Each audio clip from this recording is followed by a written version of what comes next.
పెళ్ళి అయిన కొత్తలో ఆమె ఏం చెప్పినా, ఏం చేసినా అతనికి ఎంతో ఇష్టం. ఇద్దరికీ నచ్చిన ఫుడ్, నచ్చిన రంగు, నచ్చిన హాలిడే వెకేషన్ ఒక్కటే. కానీ కొన్నాళ్ళు గడిచాక చూస్తే సీన్ అంతా రివర్స్. ఏం చేసినా తప్పే, ఏం చేయకపోయినా తప్పే. మంచంపై తడిసిన టవల్ కనిపిస్తే పెద్ద వాగ్వాదం. ఏసీ నెంబర్ పెంచినా, ఏసీ నెంబర్ తగ్గించినా పట్టరానంత కోపం. ఇవి పెద్దలు కుదిర్చిన పెళ్ళిళ్ళు కావచ్చు, లేదా మనసులు కలిపిన ప్రేమ వివాహాలు కావచ్చు. కానీ కీచులాటలు కామన్. ఇలా కొట్టుకుంటూ కలిసి ఉండే బదులు విడిపోతే బాగుండు అనే జంటలు కోకొల్లలు. శాశ్వతంగా విడిపోకుండా దూరం దూరంగా వేరువేరు ఇళ్లల్లో ఉంటూ ఒకరిపై మరొకరు గాఢమైన ప్రేమ అనుబంధాలను పెంచుకునే కొత్త ధోరణి ఇప్పుడు వేగంగా విస్తరిస్తుంది. దీనినే ఇప్పుడు చాలా జంటలు లివింగ్ అపార్ట్ టుగెదర్, దూరంగా కలిసి బతకడం అనే కొత్త పేరు పెట్టి ఆచరిస్తున్నాయి. అసలు ఏంటి ఈ లివింగ్ అపార్ట్ టుగెదర్ అని చూస్తే, దీని గురించి 19వ శతాబ్దానికి చెందిన అమెరికన్ రచయిత కహ్లిల్ గిబ్రాన్ తన పెళ్లి కవితలో తొలిసారిగా ప్రస్తావించడం జరిగింది. భార్యాభర్తలు ఒకరిపై మరొకరికి ఎనలేని ప్రేమ అనురాగాలు ఉన్నప్పటికీ తమ అహం అనే కిరీటం కింద పడొద్దు అనే కారణంగా తమ మాటే నెగ్గాలి అనే మొండి పట్టుదలతో చిన్నపాటి వాగ్వాదాలకు దిగుతారు. తర్వాత బాధపడతారు. అంతా మళ్ళీ సర్దుకోవడానికి కాస్తంత సమయం పడుతుంది. ఇప్పుడున్న ఆధునిక యుగంలో భార్యాభర్తలు ఇద్దరూ సొంత కెరీర్లకు ప్రాధాన్యమిస్తున్నారు. వేరువేరు చోట్ల ఉద్యోగాలు చేస్తూ వివిధ వృత్తుల్లో నిమగ్నమవుతూ ఉన్నారు. పనుల కోసం వేరే చోట ఉండాల్సి రావడం, వ్యక్తిగత అభిప్రాయాలకు గౌరవం ఇవ్వాల్సి రావడం, అన్యోన్యంగా ఉన్నా సరే కొన్నిసార్లు పర్సనల్ స్పేస్ కోరుకోవడం వంటివి జరుగుతున్నాయి. వీటికి పరిష్కార మార్గంగా జంటలే తమకు తాముగా లివింగ్ అపార్ట్ టుగెదర్కి జై కొడుతున్నాయి. చినికి చినికి గాలివాన దుమారంగా మారే ప్రమాదాలను దూరం దూరం ఉండడం వల్ల తప్పించుకోవచ్చు అనే జంటలు భావిస్తున్నాయి.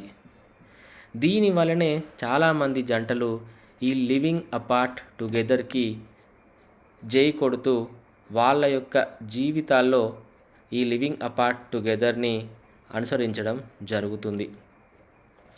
ఒకరి అభిప్రాయాలకు మరి ఒకరు గౌరవం ఇస్తూనే ఇలా దూరంగా ఉంటూ మానసికంగా అత్యంత దగ్గరగా ఉంటున్నామని లివింగ్ అపార్ట్ టుగెదర్ జీవించే జంటలు చెప్తున్నాయి.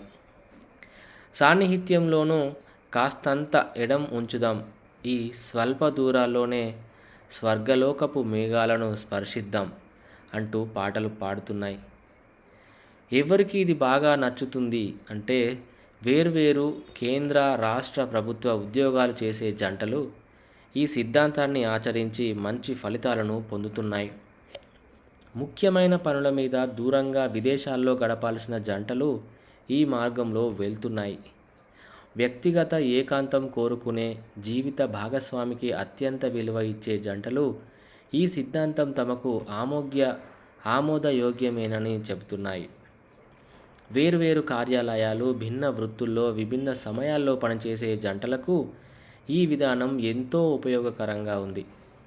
భాగస్వామికి భారంగా మారకూడదు అని, ఆర్థికంగా సొంత కాళ్ళపై నిలబడదామని భావించే జంటలు ఈ ట్రెండును ఫాలో అవుతున్నాయి. కథలు, సినిమాల్లో, నవలల్లో ప్రస్తావించినట్లు దూరంగా ఉన్నప్పుడు ప్రేమికులను విరహ వేదన కాల్చేస్తుంది. అదే వేదన ఈ జంటలకు ఉంటుందని మానసిక నిపుణులు చెప్తున్నారు. కలిసిమెలిసి ఉంటేనే బంధం బలపడుతుందన్న భావనకు భిన్నమైన సిద్ధాంతం ఇది. కాస్తంత కష్టపడితే ఈ బంధాన్ని పటిష్టపరచుకోవచ్చని నిపుణులు చెప్తున్నారు. వారాంతాలు లేదా సెలవు దినాల్లో ఒకరి నివాస స్థలానికి మరొకరు వచ్చి ఆ కాస్త సమయం అత్యంత అన్యోన్యంగా గడిపి వెళ్తే చాలు. తమ మధ్య దూరం ఉందనే భావన చటుక్కున మాయం అయిపోతుంది. కలిసి ఉన్నప్పటి సరదా సంగతులు, మధుర స్మృతులను టెక్స్ట్ రూపంలో సందేశాలు పంపుతూ గుర్తు చేసుకుంటూ ప్రేమ వారధికి మరింత గట్టిదనం కల్పించవచ్చు. కలిసి ఉన్నప్పుడు జరిగిన గొడవలను భూతద్దంలో నుంచి చూడటం మానేయాలి. ఆధునిక జంటల్లో స్వతంత్ర భావాలు ఎక్కువగా, గతంతో పోలిస్తే ఇప్పుడు వ్యక్తిగత ఏకాంతం ఎక్కువగా కోరుకుంటున్నారు. జీవిత భాగస్వామి ఆలోచనలకు విలువ ఇవ్వాలి, పాత చేదు విషయాలను తవ్వుకోవడం తగ్గించుకోవాలి అని మానసిక నిపుణులు సూచిస్తున్నారు. చివరగా చెప్పేది ఏంటంటే, విడివిడిగా జీవించే సమయాల్లో ఇద్దరి మధ్య నమ్మకం అనేది అత్యంత కీలకం. ఆర్థిక, శారీరక, మానసిక అంశాలను నిజాయితీగా, నిర్మోహమాటంగా, నిక్కచ్చిగా మాట్లాడుకొని కష్టాల కడలిలోనూ జీవన నావ సాఫీగా సాగేలా చూసుకోవాలి.